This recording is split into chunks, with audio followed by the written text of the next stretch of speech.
Aya kalai kaikinai kumukahi. Kalahi kiola yamona kea memona loai. Ialoha iao hiloha nakai. Mekaua kanilehua. Lei hana kahike ala me keo na unao paneva e. Aloha. Aloha. Aloha. So this is Kumu Kawika Alfiche. He's the director of the Hawaiian Cultural Center in San Francisco. And Kumu, could you give us a little explanation of what you just shared with us? Yeah, definitely. So, o ka pika Keikiali'i hiwa Alfiche ko'ei noa no ka palika hema mai au ke kumuhula wau no Hālau o Keikiali'i a me ke po'o no Kaululehua Hawaiian Cultural Center. My name is Kawika Alfiche, Kumu Hula, a master hula teacher designated under my teachers for Hālau o Keikiali'i. That means School of Keikiali'i, which is the school, my school. I'm also the director of the Kaululehua Hawaiian Cultural Center. And we're here in South San Francisco. And we just opened up like a branch in Napa where we have land where we can practice our culture without neighbors watching in on us.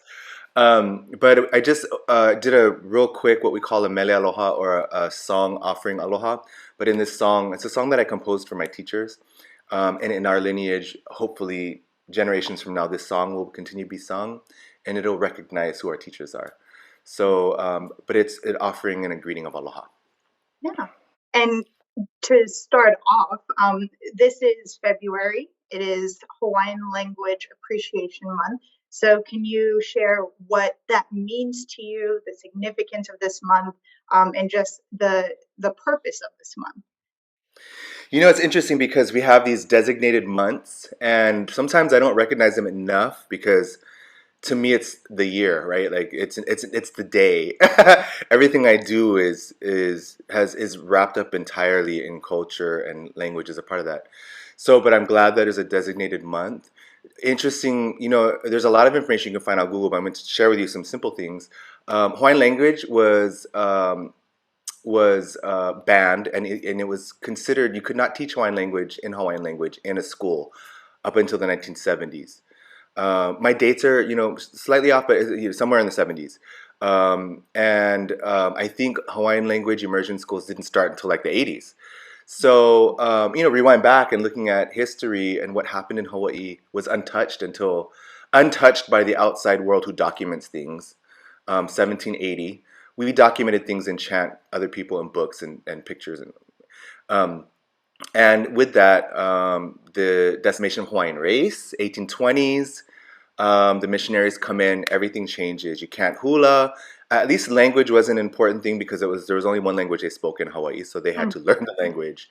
But in time, the language started, you know, the overthrow of a monarchy, 1893, the banning of hula, the fact that you couldn't even teach in Hawaiian language up until the 1980s. It's a perfect way to completely disintegrate a culture, right? And a race. So this is why it's important. You know, I didn't grow up in that generation that I had to like, we didn't speak Hawaiian growing up. Words, of course, phrases, but it wasn't a priority for my family. It was actually it was zero priority. It was like, let's be as American. My dad was born in the 30s, so it was let's be as American as we can. Went into the Air Force the whole bit. And it wasn't until later he's like, you know, it wasn't until probably my teens that he was like, no, pro Hawaii, right? Pro Hawaiian. Yeah. So, you know, long answer to it's an important month. The language was almost lost. Yeah. And I like what you said. It's not a month to you. It is your whole life, right? This is something that you live and breathe every day. And it's just for outsiders where this is the 1 month that they might be learning a little bit more, but really it's just normal for you. Yeah. And well, I appreciate that there's a designation, right? Yeah. And in terms of like your own heritage, like you were saying, it was a very concerted effort to kind of squash Hawaiian culture, language, traditions as a whole. And I know that nowadays Native Hawaiians it's very interspersed between a lot of the different Asian immigrants that came in, the Polynesian and Pacific Islanders. So what's your own personal heritage and like your family story there? Wow, yeah, so interesting, right? So yeah, you look at me, and I can probably fit in many places around the world, and I probably am those things. If you're Hawaiian, you're no doubt mixed of one of the main five or six. Like a generation ago, God, my dad is like two generations apart from me. He was in his 40s when I was born, and Mhm. his dad was 50 years from him. So my grandfather was actually born in the 1870s when Hawaii was still a kingdom. Yeah. So there's a huge gap. But so, and you know, that generation, if you were in Hawaii in the 1930s, 20s, 1910s, then you're probably Hawaiian, Chinese, Japanese, Filipino, Portuguese, um, Puerto Rican, or maybe even from here, right? We don't Mhm. even know because a lot of those things weren't documented. So myself, my dad is born and raised in Hawaii. He's a combination, a mixture of Basque, Spanish, Filipino, and Hawaiian. My mom was born and raised in another set of islands in the Philippines, in a town or island called Cebu. Interestingly, her mom was born here.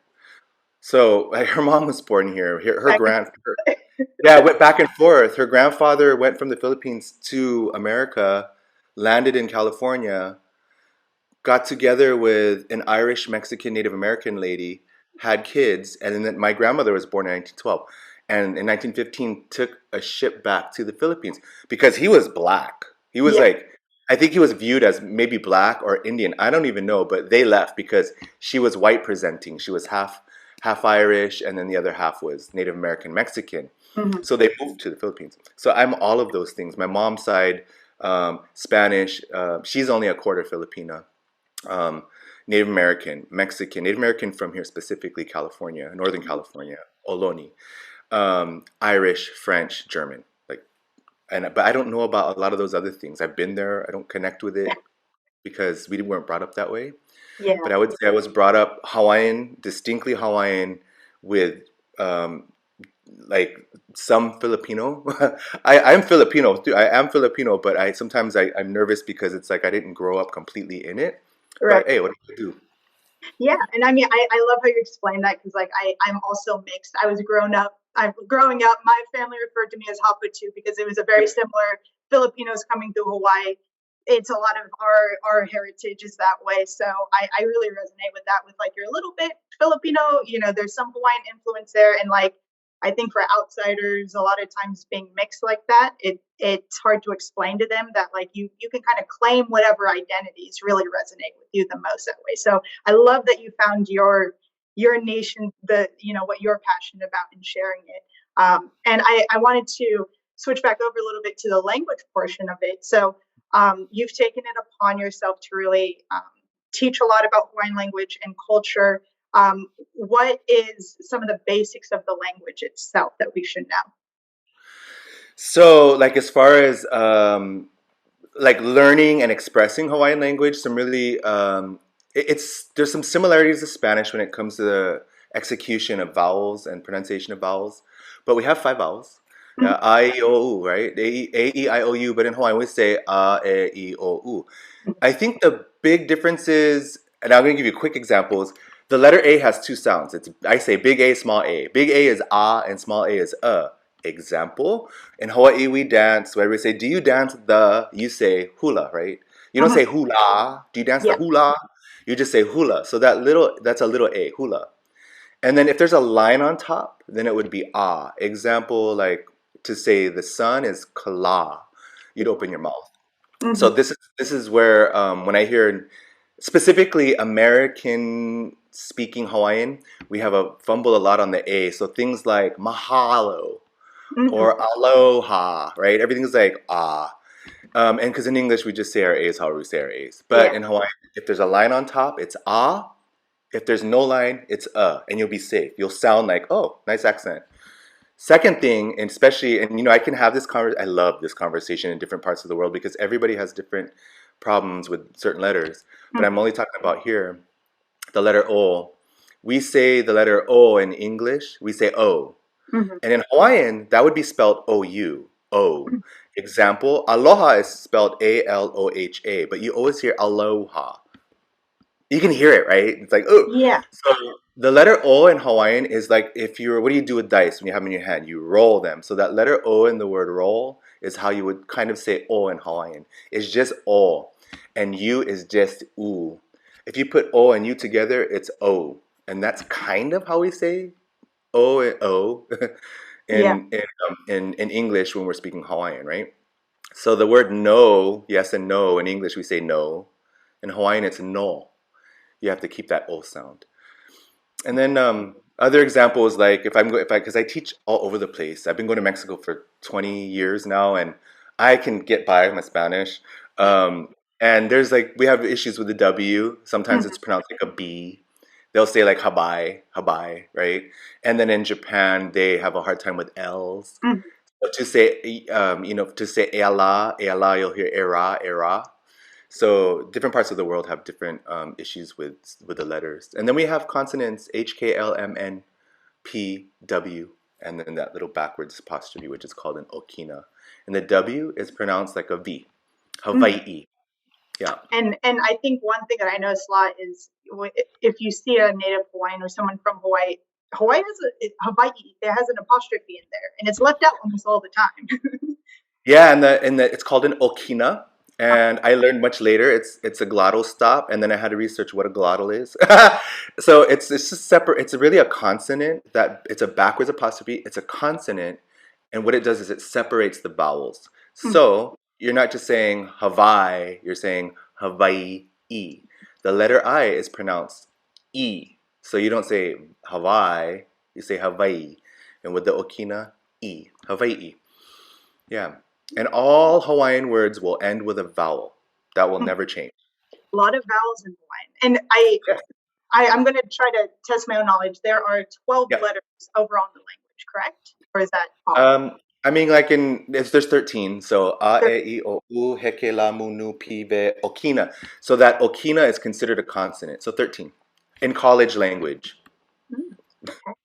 And then what is the significance of like what you're sharing with us right now? You said Hawaii, it has a tradition of being kind of stomped out by a lot of colonizers and a lot of different immigration, changing the dynamic of the culture. So why is it important that we share that today and try to cultivate that culture outside of even the island? If you consider Hawaii a part of the United States, here's first and foremost. It's the 50th state, right? Mhm. It is I mean, we're illegally overthrown, our monarchy. If you read about it, you'll see like our last queen reigned until 1893, and they imprisoned her in the palace for however long, for treason, because they're saying that she was trying to build an army to take Hawaii back. Anyways, so if it means anything to our states, then Hawaii is a state, right? So, and in that state, there's a very rich culture. Mhm. And do you want to see, everybody loves Hawaii, right? I Mhm. mean, nobody's ever said I hate it. I've heard, places go, I went to this place and I hate it, but everybody loves Hawaii. Inside of our culture, we are taught that we have to ho'okipa, which means to take care, right? So we have this natural feeling and need culturally that's been embedded in us for generations to malama, to take care of our guests. Now that's been put to the test these past 100 years, right? Because of all the stuff that's been happening. But when you go to Hawaii, you're still gonna feel that. You might have an instance where something happens, but for the most part, it's ingrained and it's genuine. Um, to support the traditions and to support what happened prior contact, um, we'll then I mean we'll then keep Hawaii. I mean that's just like the I guess the tip of like why that it's so important. Why not why not try to help an endangered species, right? Right. It Oh, doesn't need justifying. It's kind of like February is Black History Month, and you hear, well, Black history is US history. And I think this is a very similar thing where I never really learned about Hawaii outside of Captain Cook went there and mhm. conquered it, basically. In school, you don't hear about it. So it kind of has to be taught through these kind of oral traditions, things like this where people have to seek it out. So in that line, hula is one of the most popular traditions to ever come out of Hawaii outside of like, surfing, maybe. So, what is the link between language, culture, and hula for you? Okay, so King Kalakaua, our last king, passed away here in 1891, January 20th. This date I know because it's San Francisco, one of his most favorite places to visit. And it's his quote to say that Hula is the language of the heart and therefore the heartbeat of the Hawaiian people. Okay, so that's a great saying. But what he's saying is Hula is the language of the heart. Hula is the heart. Hula is the heartbeat, literally. Through the hula, and like you said, like surfing became huge, right? Surfing is innately it's Hawaiian, and it became huge. Dukanamoku, surfing came into the Olympics. It came out of Hawaii. Um, but hula, I think to 2022 is global. It's crazy. Like I first started going to Mexico in 1994 because my kumu have been going there since the 80s, and my kumu taught thousands of people in Mexico. I had no idea, and I'm like, and I didn't even think, oh, he's probably teaching other places, and of course he's been all over. Like he's teaching in Japan, and his kumu, Uncle George Naope, has been teaching hula since the 1920s and 30s outside of Hawaii. It's global and it's huge, and people are resonating it. What we learn from the hula, what we learn from hula, when I say hula, we're not. It's not just physical movement, but Mhm. it's language, it's history, it's geography, it's genealogy. What we learn in a chant that was composed 3 generations ago teach us about the wind patterns in Hawaii. We know because of this chant that this wind is going to come into Maui and Lahaina and flatten all of Lahaina. It comes every 80, 90 years or whatever. Mhm. It's not a guess. It's ancient wisdom that's been passed on for many generations. So things like that, or gathering a specific plant that grows in a specific area at a specific time of year, will all be masked in this song.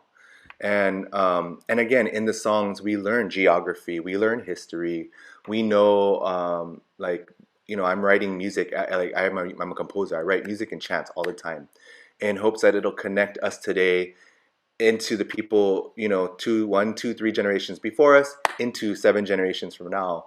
Um, this is what hula does. Hula is chant, it's dance, it's movement. It ties in surfing, it ties in fishing, it ties in anything Hawaiian. We can learn through hula. We can learn Hawaiian martial arts through hula. We can learn fishing through hula. Why? Because we're all the instructions are in these songs. Mhm.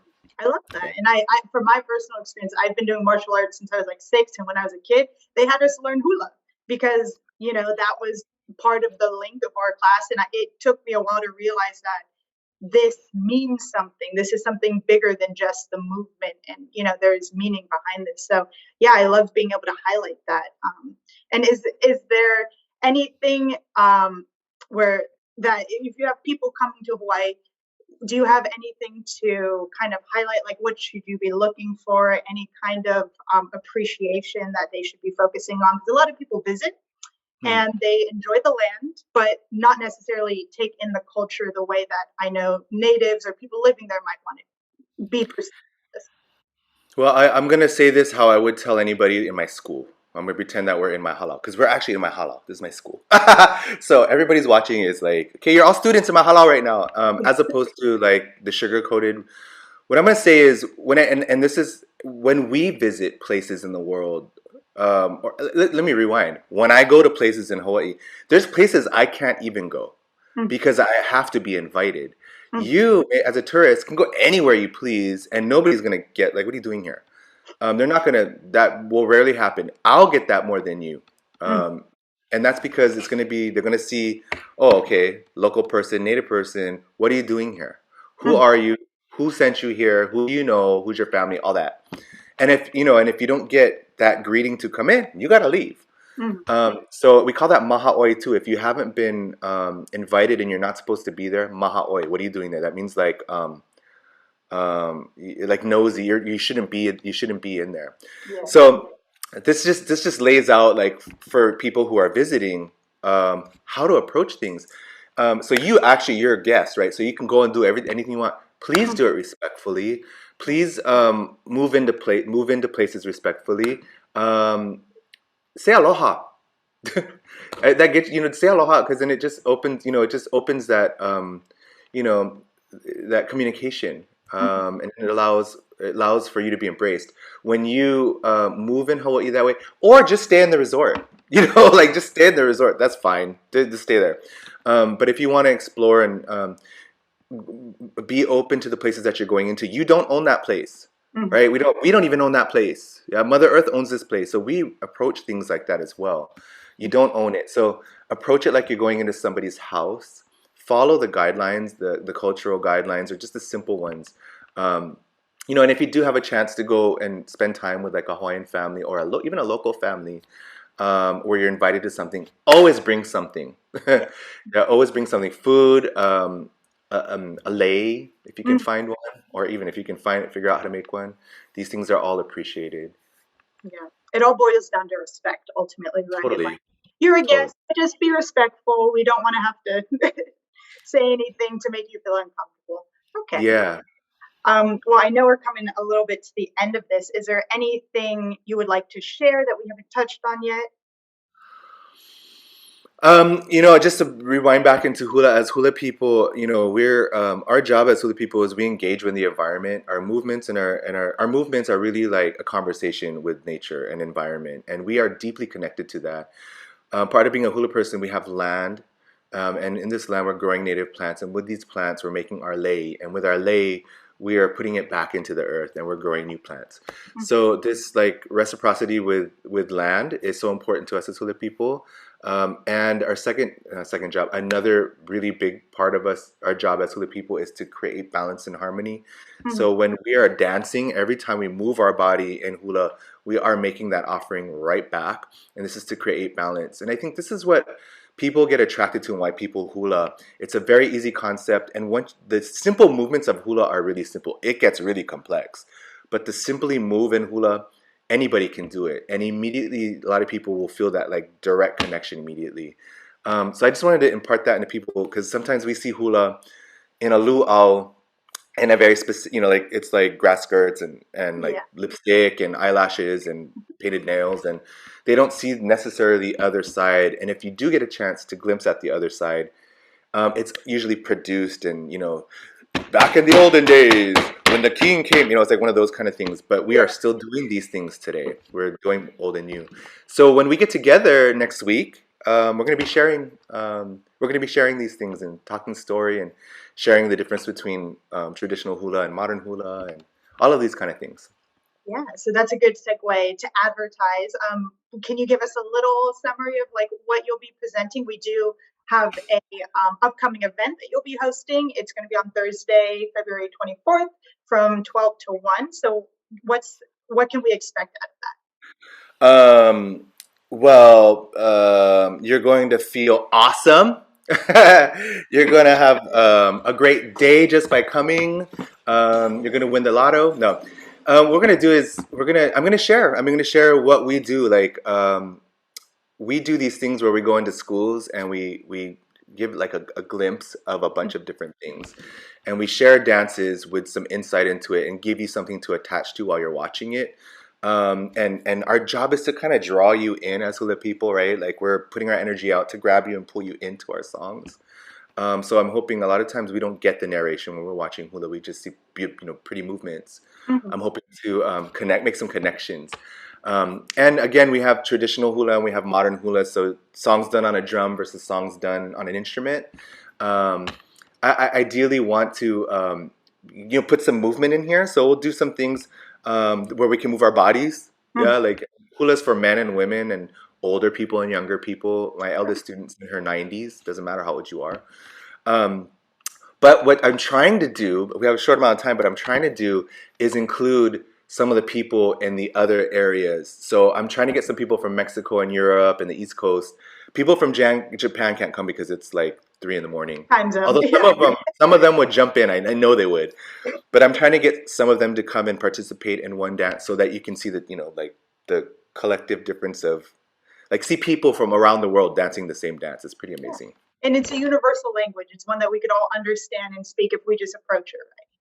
Yeah. Completely. Cool. Yes. Well, thank you for that. And I guess one final thing, what can you teach us a send off? I know you said you come in with an aloha. People know mahalo. Is there anything else that we could say in our goodbye or greetings? Definitely. Uh, one way that we say farewell to each other is ahui ho. Ahui ho. Yep, ahui ho means until we meet again. Oh, I like that. Okay, Yeah. well, we'll sign off that. Thank you for giving us a little snippet of what we are going to get next week and explaining a little bit and sharing your culture. Really appreciate it. So, Totally my pleasure. Thank you for having me. yeah, ahui ho.